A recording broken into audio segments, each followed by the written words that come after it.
Hi, I'm Ryan Davis. I'm Kiernan Schmidt. And this is Out of Office, a travel podcast. This seat taken. Hey, Kiernan. What? Your sound is not, you don't sound like you're on the fancy mic today. I am coming at you live from the WeWork Reforma in Mexico City, and people are watching me now. I feel like I'm doing a live podcast because there's a window, and people are like, he's really animated for a conference call. So I'm still on the fancy mic. So folks are just they're gonna say, "Wow, Kiernan's the one he's better prepared. He's more technologically advanced. He travels less." And I mean that's especially relevant, right? I mean, for what it's worth, that's not true because you only go exclusively to Mexico City. Though I have to eat my words there because you've just wrapped up a very exciting, quite lengthy trip. Yeah, I know we just did basically a whole month in Peru, and it was amazing. I mean, we're going to have a lot to unpack, in a future episode, but you did not oversell how fantastic Peru is. It's just a really amazing place to visit. in the archives for the many new listeners we've had since we've been featured on the Apple's podcast page.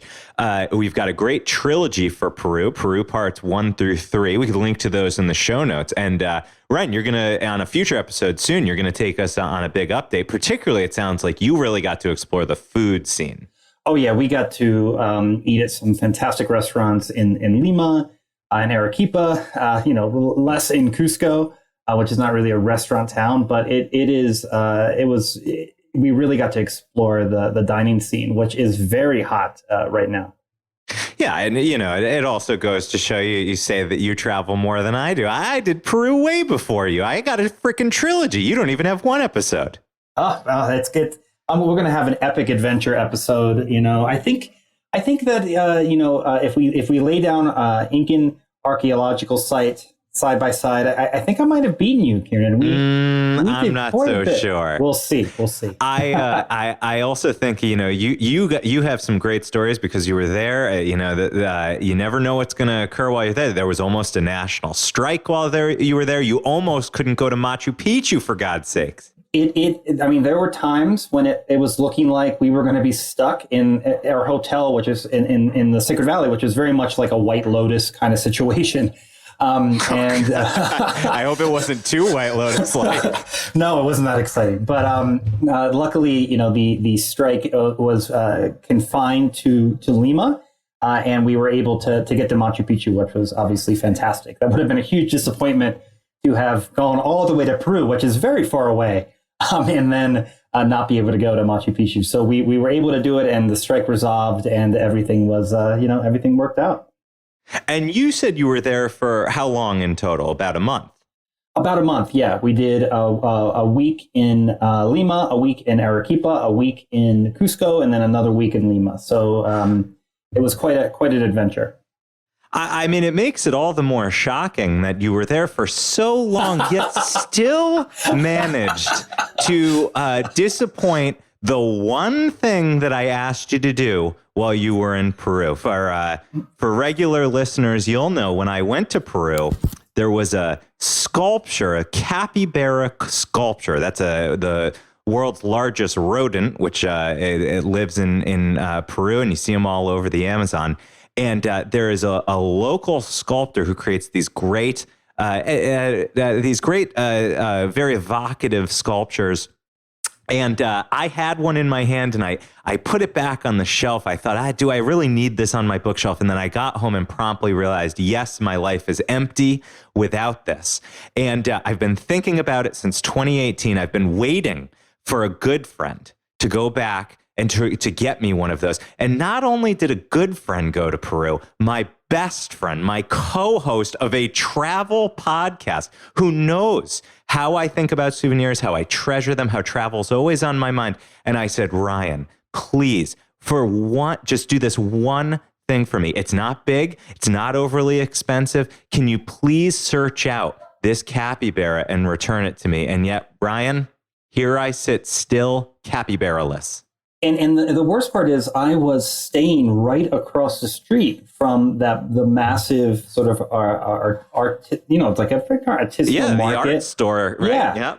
And I went there and I showed them the picture of the capybara. I showed them the other toy that you'd asked me to look into. And they went all around the store. I had multiple people looking for it, and they did not have it. And I went to a lot of other stores around Peru, and I didn't see any capybara. I mean, if you had said this story keeps changing. If you had said, Ryan, what I really want is a gold llama or a wooden alpaca or a guinea pig, made out of bronze, like all of those I could have done, no problem. Folks, this story changes every time you talk to Ryan. First, he was staying directly across the street from the shop, but decided not to go until his very last day in Peru, so that there was no possibility of me finding another one of these and forcing him to go pick it up. This is true. I did wait. Then, when I pressed Ryan about how disappointed I was in him, he said, they don't make them anymore. Now, Ryan, I believe I sent you some actual evidence that not only does the sculptor still produce these capybaras, seems to be doing better than ever. Maybe he doesn't need to sell them anymore at that market because he's got his direct-to-consumer capybara situation happening, I mean, listen, if any of listeners are going to Peru anytime soon, I'm going to put in the show notes the Facebook page of this company. It's called Sugo, that makes these adorable little woodland creatures. And I listen, you can become my best friend and maybe my co-host, because frankly, I'm not sure that the relationship's going to survive this. This might be the last podcast. I think that, I sent you a wooden version of Teddy Roosevelt's childhood home. That should compensate for something. Yeah, like I don't have enough Teddy Roosevelt shit. You know how many people send me Teddy Roosevelt things, Ryan? Well, this shall go down in out-of-office history as the great souvenir failure, and I plan on bringing it up once or twice an episode moving forward. But Ryan, I want to bring us back to a better place, because there'll be many hours of content talking about how you've disappointed me in the future.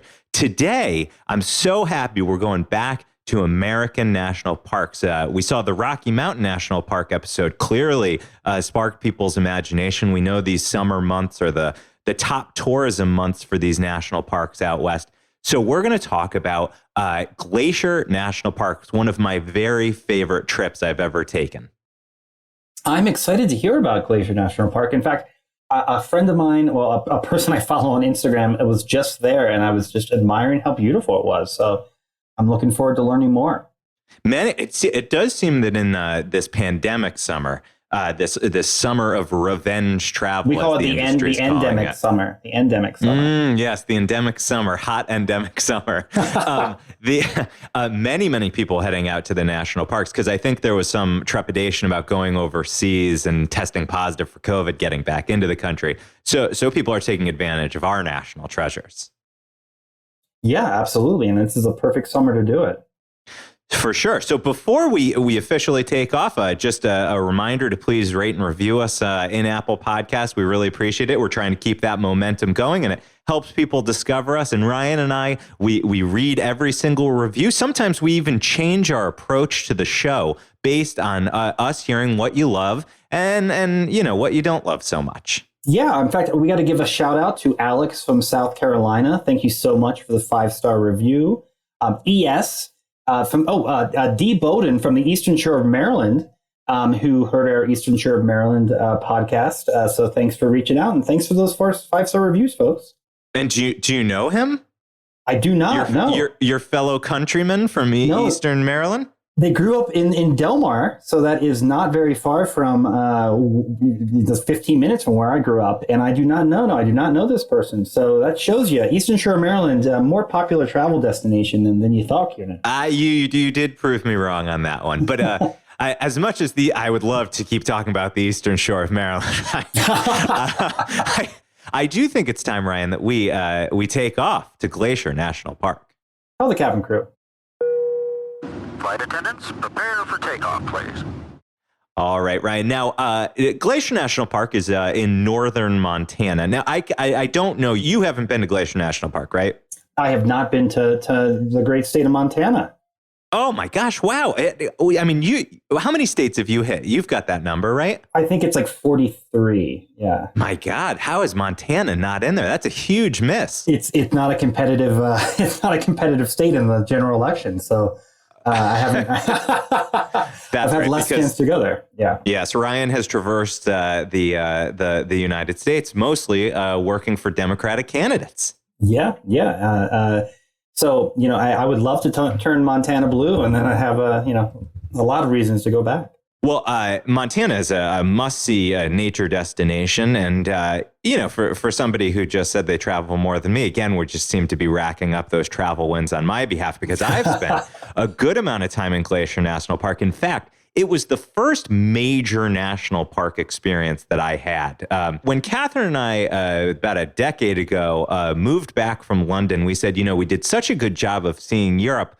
We need to do a better job of exploring the United States. And the first trip that we decided to do was a major road trip through South Dakota into Montana. And so we started at Badlands National Park, and then we culminated the trip with an absolute beautiful finale at Glacier National Park. And what's really interesting about Glacier is that it is part of the world's first what's called International Peace Park, which is to say there is an equivalent park that touches against it in Canada. That is called Waterton Lakes National Park. And the two park services, the U.S. and the Canadian, work together in all the park management. So while Glacier itself is humongous, clocking in at 1 million acres of protected land, it's even bigger when it's married to Waterton Lakes. It must be really hard to keep the animals from crossing back and forth between the I mean, it's so irritating for the moose. They have to always have their passport out. They're dealing with the Mounties. You can't bring that across the line here, moose. Yeah. No, and you can visit Glacier National Park all the year round, but it is northern enough and mountainous enough that you can really only explore the full park in a single trip if you go in the middle of the summer. Otherwise, at the higher elevations, you've got unpredictable weather, heavy snows, and those can be straight into June. And in fact, this year, 2022, they have not officially opened up the major roadway that goes straight through the heart, where you can drive straight through from east to west in Glacier National Park. It's called Going to the Sun Road, and we'll talk about what a great trip that can be. But we're still sitting in July, and that has not been opened because of snowfall. Gosh, it's July, and the snowfall is that thick. But that it's like the national strike in Peru. You can't plan all your trips to a T. You just have to hope that you can maximize your chances of seeing all the great things. So, last time we talked about Rocky Mountain National Park, which straddles the Continental Divide. You're just moving further north, and Glacier National Park, exact same thing. It crosses that national divide where water flows in different directions towards the Pacific Ocean and towards the Atlantic Ocean at those higher elevations. And Ryan, you're a clever boy. I bet that you can guess why it has the name Glacier National Park. Is it because there's a lot of glaciers there? Or there were, probably. Well, they certainly used to be bigger, yes. They currently have 26 alpine glaciers that are still in existence, but they are fading fast, very fast. In fact, some estimates out there say if you want to see glaciers at Glacier National Park, you're going to have to visit by 2030, when they will all be turning into very high elevation lakes, which is sad, but they'll still be beautiful. But for anyone who's never seen a glacier, the absolutely incredibly vibrant, almost neon blue of a glacier, you really can't capture it in pictures. It glows. It almost looks unnatural for how deep and beautiful it is, and that's what you get in Glacier National Park. And what's really nice is while there are 26 glaciers, many of them, of course, harder to get to. You have to do some serious mountaineering. But If you are a decently able-bodied hiker, you're going to be able to see a glacier or two when you go visit. I've never seen a glacier in real life. Oh my, Ryan, you're embarrassing yourself on this episode. I mean, you're kind of a city boy. I understand, but there would be no place better for you to take them in. My first glacier was at Glacier National Park. A man never forgets his first glacier. As the saying goes. And I'm actually going to recommend that hike. It's the most accessible. It's called Grinnell Glacier, and I'll tell you more about that hike. I've done so much hiking in the last month. If I feel like I can take a little pause, Which is so funny because you didn't actually do the trek to Machu Picchu. You took the fancy train. You didn't do the full trail either. You just went from the base to the top. You didn't do the 5-day Inca trail, right? Well, there are two trails. And the Inca trail that you're mentioning, that is like overrun with tourist groups these days. And so I did a 4-day, maybe 5-day, a 4-day trek called the Salkantay Trek. And it takes you on a longer route, and you do stop at campsites along the way. That's and actually, cool. It's sort of a mix. You stay in a hotel the last night, you stay in tents one night, and then you stay in these like sort of open to the sky, glassed in domes another night. So just like the Incas did on their travels. Yeah. So we did one of the serious treks. All right. I didn't. You know what? I take that back. Chase and I were thinking that you had done a much shorter hike. Not so. Spoken very for new listeners, they're going to think, man, these guys are really adversarial. We actually really like each other. But to the point about hiking in Glacier National Park, this is one of the finest parks for people of all abilities. The 52-mile Going to the Sun Road makes it that if you struggle to hike or if you're with elderly family members, there's going to be plenty of places for you to get awesome viewpoints to see some of the best of the park. There's short mile and a half turnaround hikes where you can see wildflowers, you can see beautiful lakes, and there's a really awesome. And there's more treacherous, more difficult hiking if you really want to challenge yourself. Catherine and I did a 20-mile loop trail that turned out to be really sweaty and brutal. And by the end, our feet were hurting. But those were our younger days. That's a single day hike. Yeah, that was a single day hike. Well, you got to start off early. Yeah, I bet. And, it's difficult to make recommendations because there are so many miles of trails in Glacier National Park. So, it covers 1 million acres, and there's 734 miles of marked trails for you to follow. Some of them, if you're hiking off in the backcountry, you're going to want to take bigger. You're going to have to get special permits. You're going to have to really plan out your trip and be ready to carry in and carry out on your back. Or if you're like me, you like to stay in a great historic lodge at night, you can get probably up to about 15-20 miles in a day if you start early enough. That actually puts my Peru hiking to shame. So continue on. That does not surprise me. You're so weighed down with all the coca leaf that you had stuffed in your cheek. Well, that might be true. I do, as much as I hate to keep weaving in Peru, you and I haven't caught up properly about your Peru trip. Did you try coca leaf while you were there? I got very fond of coca tea and coca leaf and coca infused pisco sours. So yeah, I had definitely enjoyed a bit of the coca leaf. I mean, it's mostly a mild stimulant. They use it like coffee there. Now, the point about getting off to an early start is pretty important for those who want to see a lot of Glacier National Park. That's because, one, the parking lots can get very full, particularly in the dead of summer. This is one of the most popular national parks that there is.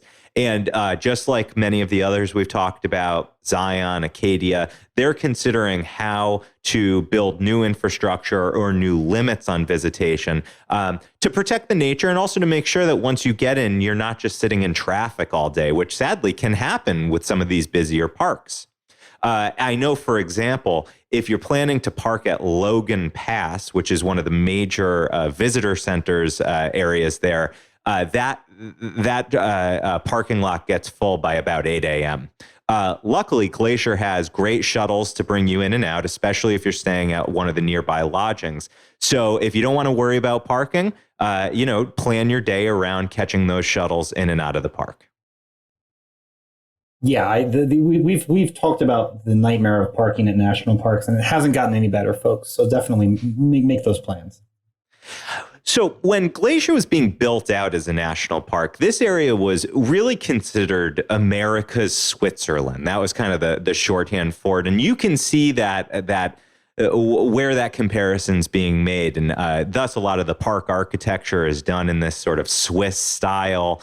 Very charming. It really feels like an escape from the world. My favorite thing about those mountains is that they block most of your access to the internet. So you're truly shut off. And it was a park that was made accessible largely through the Great Northern Railway. And this is when railway travel was really helping East Coasters and West Coasters get further into the interior of the country. And they were the main drivers of visitation. And so it's interesting. We'll talk a little later about the amazing lodges at Glacier National Park. And I, as a National Park Lodge fanatic, think that these are some of the best that we have.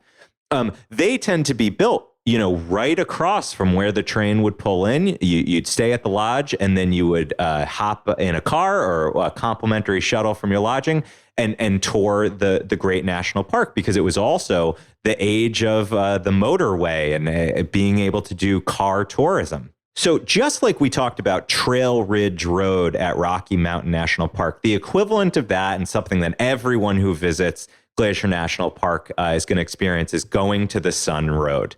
And this is 52 miles straight through the heart of the park. It connects West Glacier to St. Mary. It goes through the two big, beautiful, iconic valleys, which are called Lake McDonald and St. Mary. And you go over Logan Pass, which is that pass that can get quite crowded, as I mentioned.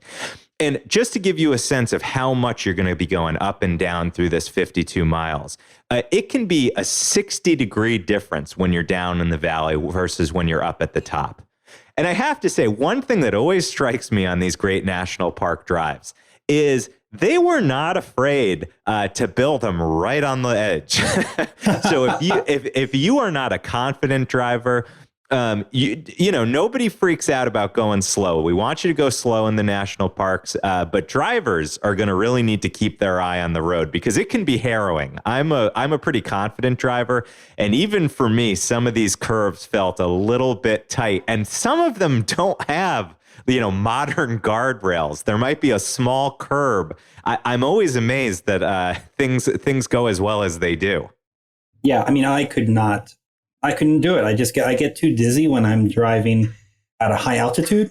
So, I would have to be the passenger in that situation. As the person who's often the driver, I have to say the passenger should be the preferred seat, because you get to sit back and take in all the beauty. Whereas as a driver, you just have to keep peeking over the edge. In fact, I kind of like it when there's a little traffic, because it gives me a good chance to look around. But again, if you want to cover this 52 miles in a single day, it can be very difficult because you don't go fast inside the park.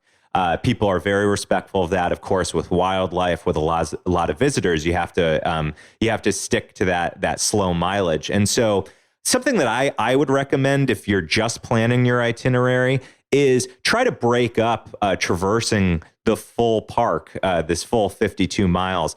You might, for example, drive just to Lake McDonald, where there's this great lake you can enjoy. There's a lodge there, as well as a motel and some cottages. And so if you can break up and spread the road over your full visit, I think you might have a slightly better time. But if your itinerary is really tight, if you only want to do a few little hikes, really do make time for the road, because you'll be able to see so many parts of the park that are iconic, plenty of pullovers for viewpoints, and you can often spot wildlife from the road. That sounds absolutely lovely. Besides the height, it sounds like quite a great drive. Something else that's going to catch your eye on going to the Sun Road is you're going to see these incredibly fun, historic cars that Glacier National Park, uniquely among all the American national parks, still keep running.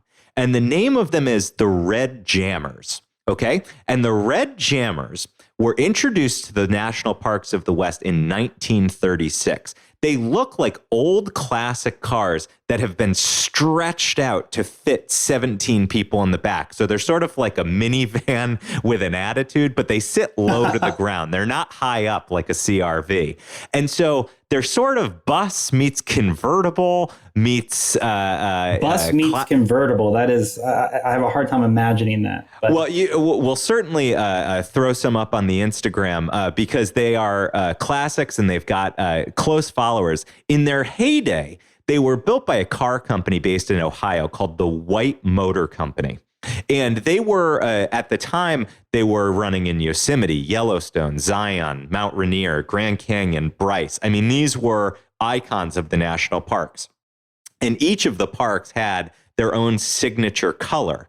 And in Glacier, they were red to match the color of mountain ash berries, ripe mountain ash berries. And that's where this name Red Jammer comes from. The red comes from the berry. And this is my favorite detail about them. The jammer comes from the fact that because, you know, these were manual, these old cars, the gears would make this horrible, wrenching, loud jam noise when you were trying to go on these tight, scary roads that I'm talking about. And, you know, when you're ascending in a manual vehicle, you're switching gears all the time. So you can only imagine the racket that these red jammers made. I can only imagine having to manually shift while driving up a mountain. Yeah, that doesn't seem easy. And what I think is so cool is that the Glacier used to have 35 of these red jammers, and 33 are still in operation from being introduced in the 1930s.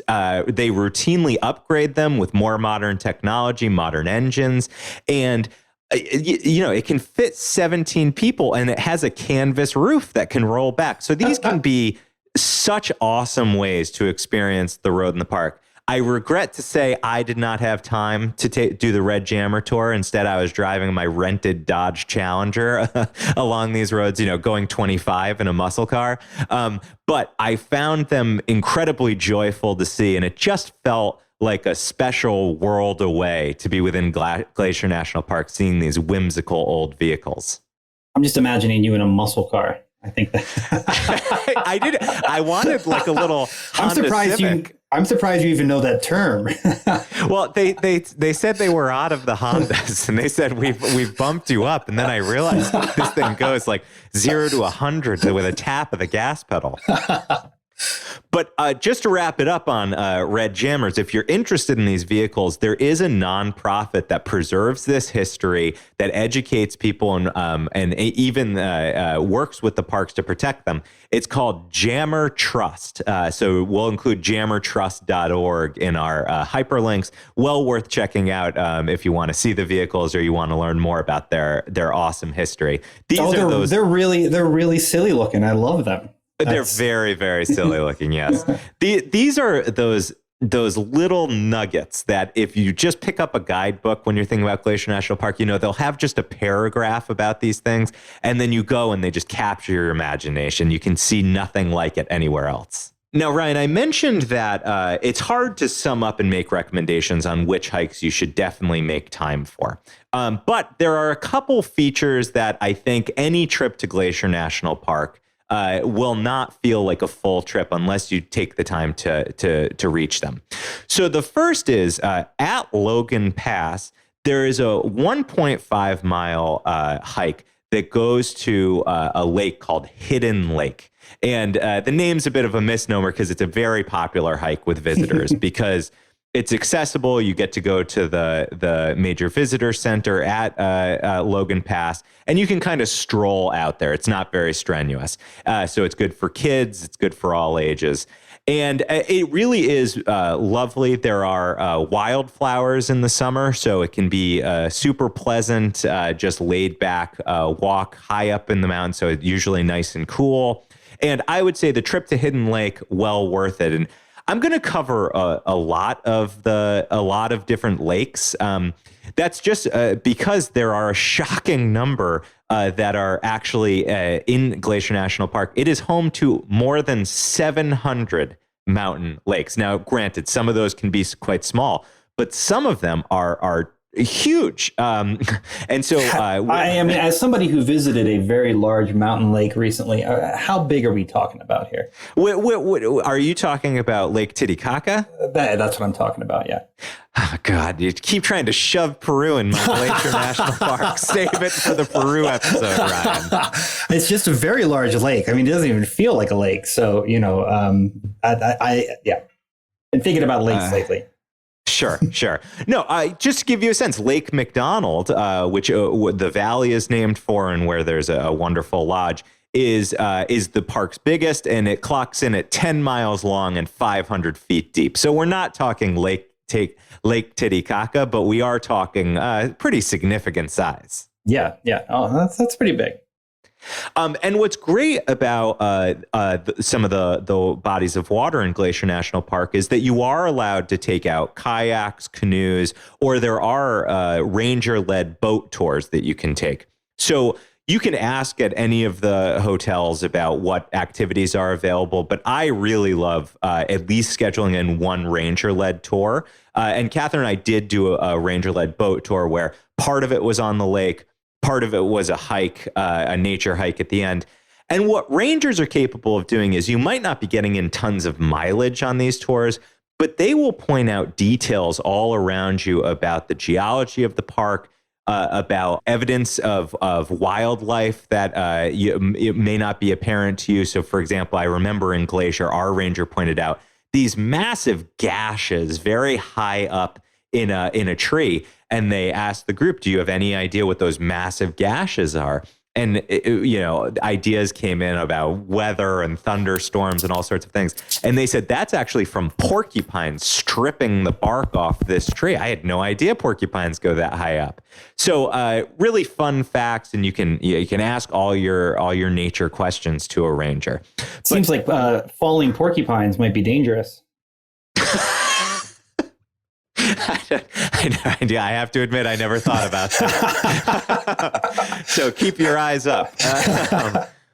But certainly, if you have the time to take a leisurely trip out canoeing or kayaking, a wonderful way to get some solitude out from the massive tourists that you can't experience in these more popular parks, because on the lake, fewer people are going to be boating, and you get kind of the peace being surrounded by the mountain peaks and just pretty idyllic bodies of water up in these alpine lakes. Now, Ryan, the heart of the park is called Many Glaciers. And Many Glaciers is also the name of the most iconic national park lodge that I'll talk about in a moment.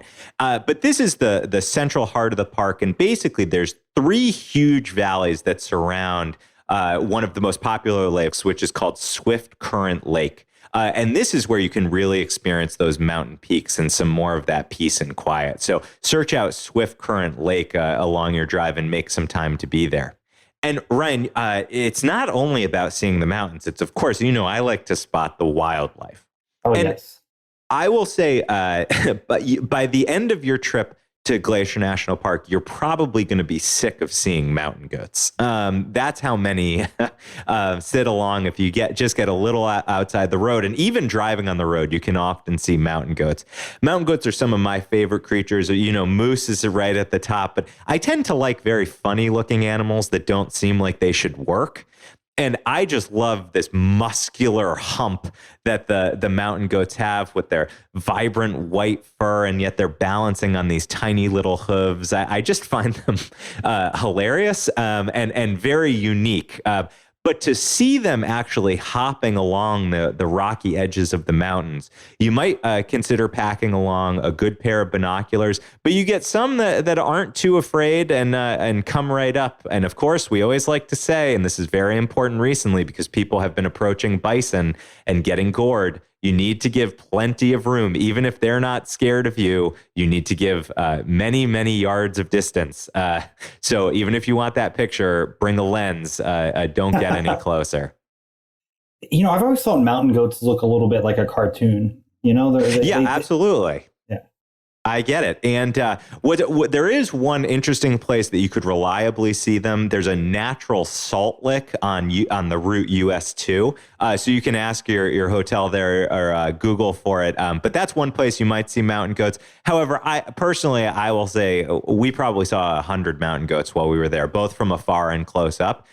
In Glacier Park Lodge, there's a great taxidermied mountain goat in the lobby. So I was able to see it right from there as well. And you do get a mess of many other animals. There's big mammals. You get bighorn sheep, which, of course, have that iconic swirly horn. You do have wolves, which are fairly rare to see. You have grizzly bears. There are moose. And if you're a birder, there are golden eagles, which are quite majestic to see. And in the autumn, there are even bald eagles that can be spotted in Glacier. Wow, sounds like a pretty good collection. It is good, absolutely. And, as I always like to say, do not let yourself be disappointed about seeing wildlife. You never know what a trip's going to bring. If it's very busy, you might not be able to see the most iconic animals. As my wife would say, a reason to go back. Don't set your heart on it. And then hopefully you do get the treat of seeing some of these great creatures. And those bighorn sheep, which I love. And those bighorn sheep. I'm not a hunter, but there is a little bit of me that would just love to have one of those up on. I need one that was killed like 200 years ago before people knew better, Or died of natural causes when it was young. Oh, yeah, absolutely. Absolutely. The other thing besides the lakes, besides the wildlife is if you want to see a glacier, the one that is most accessible to you is, as I mentioned, called Grinnell Glacier, Grinnell Glacier. If you take the short hike, it's just 3 miles to Lake Josephine. There is then a pretty darn steep hike. You actually ascend 1,600 feet to get a view above Grinnell Glacier, and you look down and you can see this expanse of that lovely otherworldly blue that I described. And I just want to mention I'm a pretty capable hiker. Even I got winded trying to get up to these. But if you want to see a glacier, you're going to have to put out the energy. You're going to have to earn it. Yeah, no, I mean it seems worth it. And of course, once you've earned it, Ryan, that means that you've earned a bed and a shower and a great big meal at hopefully one of the wonderful national park lodges. You know that I'm a real enthusiast for the history and the whole ambiance of this sort of cabiny, rustic feeling national park style. Yeah, you're a lodge guy. That's what I am a lodge guy. I would, in fact. If you want to make up not getting a capybara for me, the great souvenir failure of 2022, I wouldn't mind a T-shirt that says Lodge Guy. And I would like the font to look like it was carved out of logs. Yeah, if that doesn't exist, we can get it designed. Maybe the first out of office T-shirt will be Lodge Guy. The lodges at the lodges at Glacier do pick up on this sort of Swiss inspiration. They have a really quite steep gabled roofs. They're very big into this exposed bark and large log-looking feel. But they have friendly little decorative moldings, balconies, and various amounts of taxidermy in them. So I just want to mention 3 of them that I think are particularly extraordinary. And I got to say, if you are planning a trip, even if it's far into the future, book way ahead. I got very lucky that Catherine and I managed to get 2 great reservations at Glacier Park Lodge and at Lake McDonald Lodge. But we did not manage to get Many Glacier Hotel, which is the most iconic and most popular of these lodges. Look it up. You'll think it's straight out of Sound of Music. It's actually set directly on Swift Current Lake, which I was mentioning before. And you walk into Many Glacier Lodge, and it is a 4-story large lobby with huge roaring fireplaces.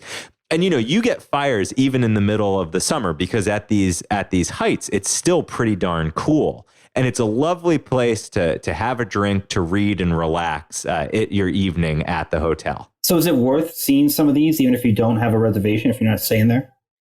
Yeah, it definitely is, particularly because you can always get meals at the restaurants, or you can stop into the gift shops at these. You can also stop and talk to the desk staff to ask for recommendations about things like ranger-led tours. So these are pieces of history. I mean, I look at these lodges almost like historic houses. So just to give you a sense, Many Glacier Hotel was built in 1914 by the Great Northern Railway.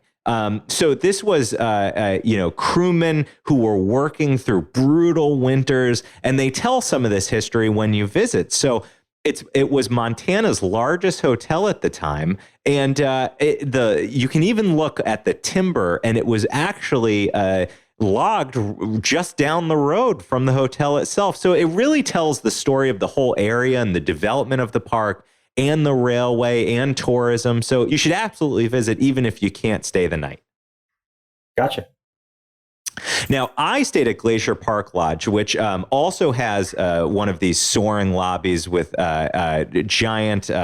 there they have these huge Western red cedars that are working like pillars. I mean, just the idea of chopping these things down and shipping them to the hotel and getting them upright is completely staggering. And it's completely surrounded by balconies of all the rooms around it.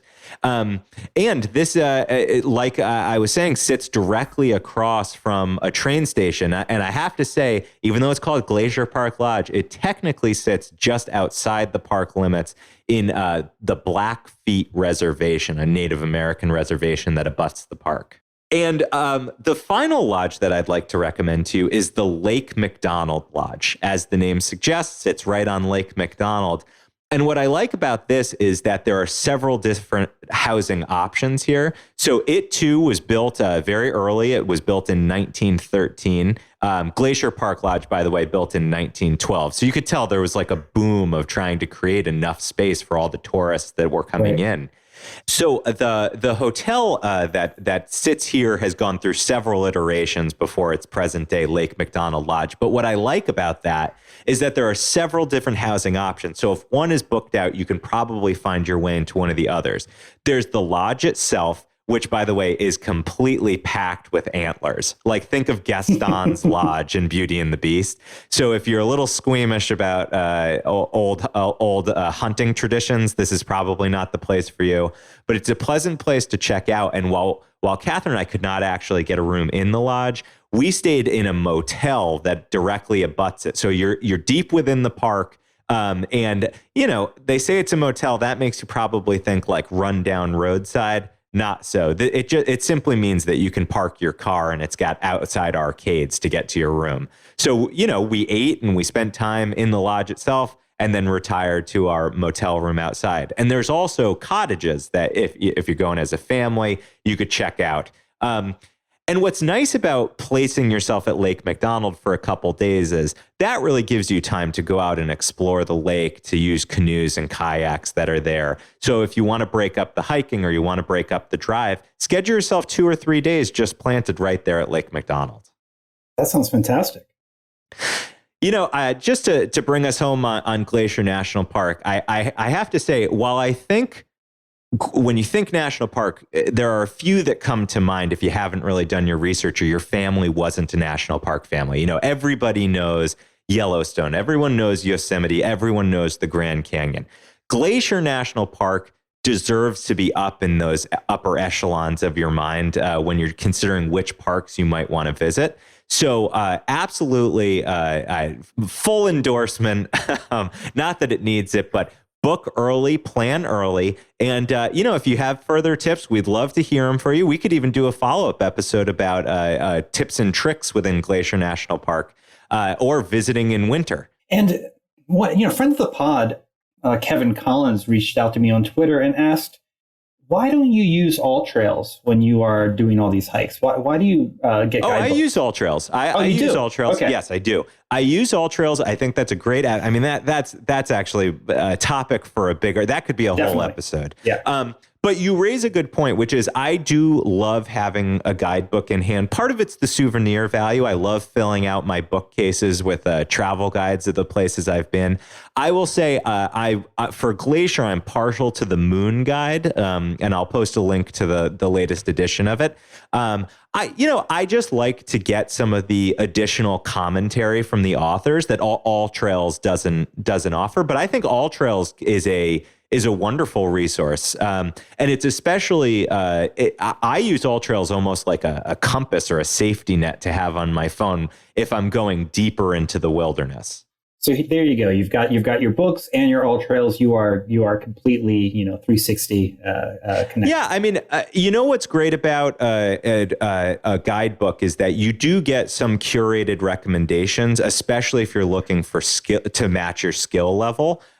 So many of these guides will have top 10 hikes or close to this particular lodge. These are the top 3 hikes. With All Trails, you can do that. It's mostly based on user recommendations and input. So if you trust those, great. But I personally feel that sometimes you can miss some of the obvious treasures because you get hardcore hikers and mountaineers who love that app. Totally. No, that makes sense. Well, with that, Ryan, I feel exhausted from all this hiking. I think it's time for the last stop. The last stop. Ladies and gentlemen, this is the last stop on this train. Everyone, please leave the train. Now, Ryan, this is the last segment of the show. It's the final segment of the show. It's why it's got the name the last stop. And it's I think it's a time where we come together as a community. It's my favorite segment. It's your favorite segment. It's popularly known as the People's segment. And that's because you and I each bring one thing that we want to share. We want to share it with each other here on the mics, but we also want to share it with the listenership. And that's where I think that these days we're all still bowling alone, but not here in the last stop. Here we bowl together. And so it could be anything. We define it very broadly. It could be a piece of gear. It could be a dream. It could be a reminiscence. It could be a trip you're planning or a trip you've been on. It could be a book, a magazine article. It could be anything, but there is one criterion. It has to inspire the spirit of wanderlust within us, even during the workaday week. Fit that on a t-shirt, Ryan. So I'm going to ask you this episode, as I ask you every episode, do you have a last stop? I do. So, as you know, I did a lot of reading, on my way to Peru and in Peru. You love carrying books around. I do. And this one was especially heavy. And I just want to give a shout out to it because I loved it so much. A book by MacQuarrie, and it's called The Last Days of the Incas. And I really want to get him on the pod. But he lived in Peru for 4 years and wrote this sort of incredible history of, as it sounds, these sort of last days of the Incas, from Pizarro's arrival until the end of the sort of neo-state that was the Incas' last sort of 36 years, where they were in that guerrilla war. And what made it really exciting was, when we were in Cusco and when we were going around and seeing the various sites, so much of those places were involved in sort of the last sort of battles that the Incas had with the Spanish, led by Manco Inca II, who was sort of the last emperor of the Incas. And it's just a really exciting sort of historic, like a novel. It's not a novelization. It's a actual work of nonfiction, but it sort of reads like a novel and was just so much fun to read. If you are planning a trip, and you're going to go to a lot of these sites, I would highly recommend Ken MacQuarrie's book, The Last Day of the Incas. And I'm, got to get him on the show because he's written so much about the Andes and his travels there as a young man, in Bolivia and in Colombia and Peru. He's got quite a couple other books that I've really enjoyed. So pick that up. It's a really cool read. I think that's especially valuable because there are so many books to read about Peru and the history of the Incas that it can be hard to narrow down the list of what the most valuable ones are. So The Last Day of the Incas is a great one. Definitely. And Kiernan, you might have a last stop / announcement. I do. I have a last stop / announcement. It's very exciting. We are on episode 123 of this podcast. And Ryan and I have known each other since 2011. We met when Ryan first hit on me back at Blue State Digital. And people are often asking me, have you two traveled extensively together? And the truth is, no, we haven't. We've taken day trips. We certainly explored New York City together. And we've explored a lot of places around the Northeast. We went to TR's Theodore Roosevelt House together, for example. But those we've done the Freedom Trail together. Oh, the Freedom Trail, of course. Paul Revere's house, which we were both so impressed with. Amazing house. And it is funny that we've never done an overnight trip or a plane trip together, despite the fact that we've been, a lot of the same places. But it's actually part of the reason the podcast works, I think, because we've both covered a lot of different parts of the world from one another. But Ryan, I'm excited to say that this fall, you and I are going to take a trip together. And this is what's key. This is definitely my last stop because it is inspiring the spirit of wanderlust within me nonstop. I'm considering what national parks could be on the table, what cities could we hit in between. And what I'm leaning towards is a visit to Louisville, with a few days spent around Mammoth Cave National Park, the largest cave system in the world. I'm a real sucker for caves. Love caves. There's an old podcast episode called Caves 101 where I really express my love for caves. We could link to that in the show notes. Ryan, I can't wait to do this trip together. And, we can talk about it on future episodes as the plans come together. Totally. No, this will be really fun. I'm looking forward to it. Now, Ryan, I'm wondering, can you tell us, what are we talking about on the next episode? On the next episode, well, we've got to go back to Peru. I'm going to be joined by a good friend of the pod, Chase Whiteside, and talk a bit about our travels. Acquaintance of the pod. Peabody loser. About our travels in Peru. And I'm super excited to share it all with you. It was a triumph of planning. We did a lot more planning because Chase is more on the planning side of things than I am. So, it's going to be quite an adventure, and I'm looking forward to telling folks about it. And did you say Chase is joining the episode? Yeah. All right. Well, we might have to talk about that off air. Just kidding. He's more than welcome. Well, until then, I'm Ryan Davis. And I'm Kiernan Schmidt. And this is Out of Office, a travel podcast. This seat taken. Now, Ryan, is this going to be officially an extension of my Peru trilogy, or is this a new trilogy? Is this like the Star Wars sequels? No, this is a total reboot. This is deep in Inca country, so we're excited. Oh, are you killing me off? We'll see what the audience says.